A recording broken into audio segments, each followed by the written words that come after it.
Assalamualaikum warahmatullahi wabarakatuh. Alhamdulillah, asyhadu an la ilaha illallah wahdahu la syarikalah wa asyhadu anna Muhammadan abduhu wa rasuluh la nabiyya ba'dah. Allahumma salli ala Muhammad wa ala ali Muhammad. Alhamdulillah, kita masih bisa berjumpa kembali.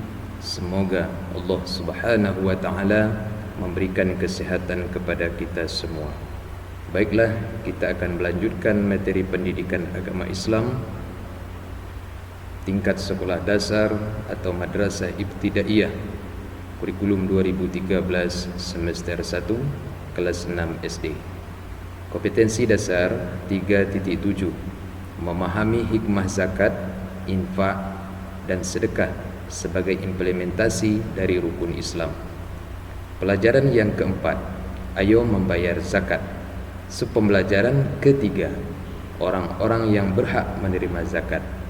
Sebelum kita jelaskan orang-orang yang berhak menerima zakat, terlebih dahulu silakan tekan subscribe berwarna merah di bawah video ini, kemudian tekan like dan bunyikan loncengnya agar kami lebih semangat lagi menciptakan media-media pembelajaran kelas 6 SD. Mari kita awali pelajaran kita dengan membaca basmalah. Bismillahirrahmanirrahim. Dilanjutkan dengan membaca doa belajar. Rabbi zidni ilma warzuqni fahma ya arhamar rahimin. Tujuan pembelajaran: setelah mendengarkan penjelasan materi tentang orang-orang yang berhak menerima zakat melalui video YouTube atau membaca teks atau mengamati gambar, siswa dapat: 1. Peserta didik dapat menunaikan kewajiban berzakat sebagai implementasi dari pemahaman rukun Islam. Yang kedua, peserta didik dapat memahami hikmah zakat sebagai implementasi dari rukun Islam. Pada pelajaran ini yang akan dijelaskan yaitu orang-orang yang berhak menerima zakat. Orang-orang yang berhak menerima zakat disebut dengan mustahik. Allah Subhanahu wa ta'ala telah menetapkan 8 golongan orang-orang yang berhak menerima zakat dalam firman-Nya Al-Quran surat At-Taubah ayat 60 yang berbunyi, innamas sadaqatul fuqara'i wal masakin wal amilin alaiha wal mu'lafati qulubuhum wa fir riqab wal gharimina wa fi sabilillah wa banis sabil faridatan minallah wallahu alimun hakim. Ini adalah dalil Al-Quran yang menyuruh kita untuk mengeluarkan zakat dan diberikan kepada 8 golongan orang yang berhak menerima zakat, baik zakat fitrah maupun zakat mal. Yang pertama adalah fakir. Apa itu fakir? Yaitu orang yang amat sengsara hidupnya, tidak mempunyai tenaga untuk bekerja dan harta untuk memenuhi kebutuhan hidupnya. Seperti digambar, dia adalah seorang fakir yang tidak memiliki kekuatan untuk bekerja dan begitu juga harta. Nah, merekalah yang pertama yang berhak menerima zakat, baik zakat fitrah maupun zakat mal. Yang kedua, miskin. Apa pengertian dari miskin? Yaitu orang yang tidak cukup penghasilannya untuk memenuhi kebutuhannya sehari-hari. Seperti digambar, seorang kuli bangunan, seorang pekerja yang mencari penghasilan tetapi tidak mencukupi kebutuhannya sehari-hari. Mereka termasuk golongan kedua yang berhak menerima zakat. Mereka adalah orang miskin. Yang ketiga adalah amil. Apa pengertian amil? Yaitu orang yang diberi tugas untuk mengumpulkan zakat dan membagikan zakat kepada orang yang berhak menerimanya. Seperti di gambar.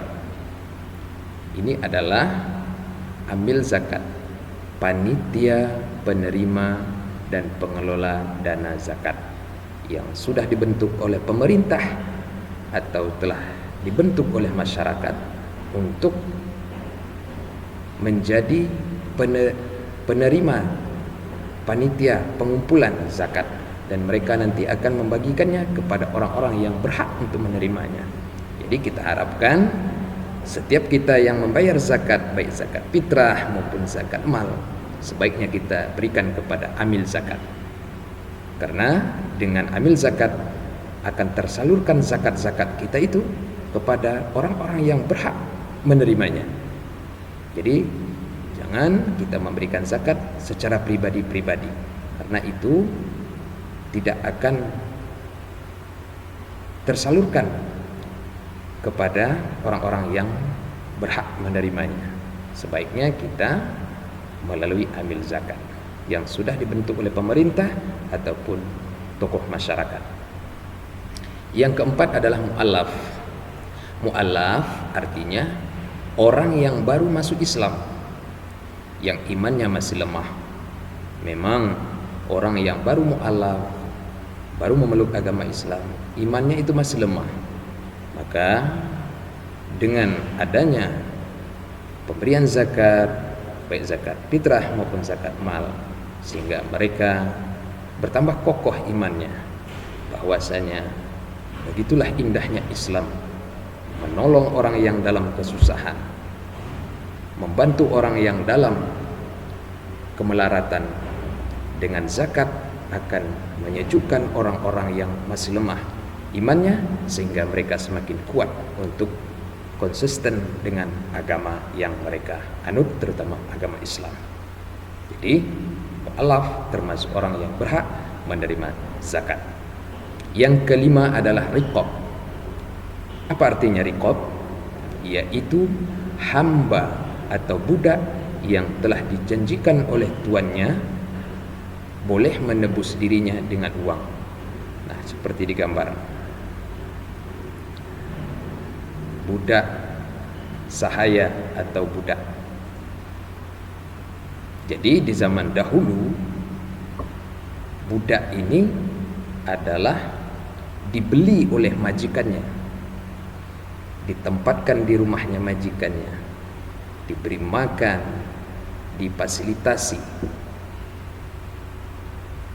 Berapa jangka waktunya sampai tuannya mau.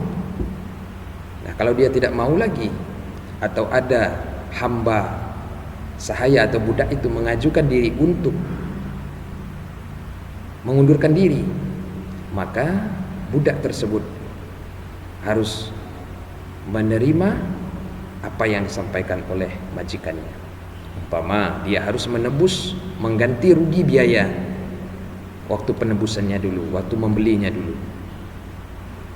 Nah, ketika ada perjanjian seperti itu, maka kita wajib memberikan kepada budak tersebut zakat fitrah maupun zakat mal, gunanya untuk membantu dia melunasi uang perjanjian untuk menebus dirinya dari majikannya. Nah, maka mereka termasuk orang yang berhak menerima zakat. Kalau zaman sekarang, budak itu adalah pembantu rumah tangga, tapi beda dengan budak zaman dahulu dengan pembantu sekarang. Kalau pembantu sekarang, dia hanya membantu membersihkan, memasak, mencuci, dan membantu majikannya di rumah. Nanti dia sore harinya pulang lagi ke rumah mereka masing-masing. Tidak ada tinggal di rumah majikannya. Dan toh kalau tinggal di tempat majikan dan mereka masih ada haknya untuk pulang. Nah, maka ini tidak tanggung jawab daripada majikan membayarkan zakatnya. Tapi kalau yang tadi berkewajiban majikannya yang membayarkan zakatnya. Karena pembantu itu sudah dibeli. Dan dia harus menuruti. Dan dia harus tinggal di rumah majikannya. Tapi kalau sekarang tidak, dia tidak dibeli. Cuman hanya dipakai tenaganya saja dan dia digaji per bulan. Nah, berbeda dengan budak dulu dengan pembantu sekarang. Yang keenam adalah gharin.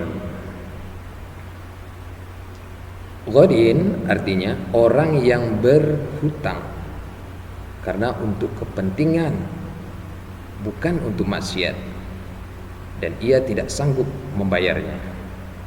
Nah, gharin ini adalah orang yang memiliki hutang, maka dia wajib berhak untuk menerima zakat fitrah maupun zakat mal kita. Tapi dengan catatan hutang-hutangnya itu bukan untuk maksiat. Tapi kalau hutang karena judi, hutang karena mabuk-mabukan, itu tidak. Tetapi kalau dia berhutang karena untuk membutuhi kebutuhan hidupnya, membutuhi keluarganya, atau dia seorang pengusaha lalu bangkrut, banyak hutangnya, maka di dalam Islam kita wajib memberikan zakat fitrah ataupun zakat mal kepadanya. Begitulah indahnya Islam. Yang ketujuh, fisabilillah, yaitu orang yang berjuang pada jalan Allah untuk keperluan pertahanan Islam di zaman Nabi Muhammad SAW. Fisabilillah itu mencakup juga kepentingan-kepentingan umum seperti mendirikan masjid, mushola, sekolah, madrasah, rumah sakit dan sebagainya. Jadi kalau ada orang fisabilillah, seseorang yang berniat membangun pondok pesantren, yayasan dengan secara pribadi, maka dia berhak untuk menerima zakat, baik zakat fitrah maupun zakat mal kita, untuk dia pergunakan dalam pembangunan tersebut. Yang kedelapan, Ibnu Sabil. Ibnu Sabil artinya musafir, orang yang dalam perjalanan untuk hal-hal yang baik dan dia kehabisan bekal. Contoh, seorang penuntut ilmu dari kampung ke kota untuk belajar menuntut ilmu agama, kemudian dia tidak mampu lagi membayar uang sewa rumah, atau tidak bisa lagi membayar uang kuliah, atau dia kehabisan makanan, lalu kita berikan kepadanya zakat kita itu, zakat fitrah maupun zakat mal, karena mereka dalam musafir hal yang baik, yaitu menuntut ilmu. Maka kita harus berikan kepadanya.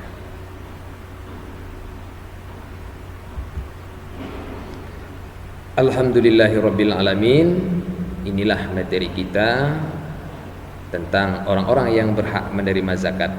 Sebelum kita akhiri, yang belum subscribe di bawah video ini silahkan tekan subscribe, kemudian tekan like dan bunyikan loncengnya agar kami lebih semangat lagi menciptakan media-media pembelajaran pendidikan agama Islam kelas 6 SD. Terima kasih, banyak maaf.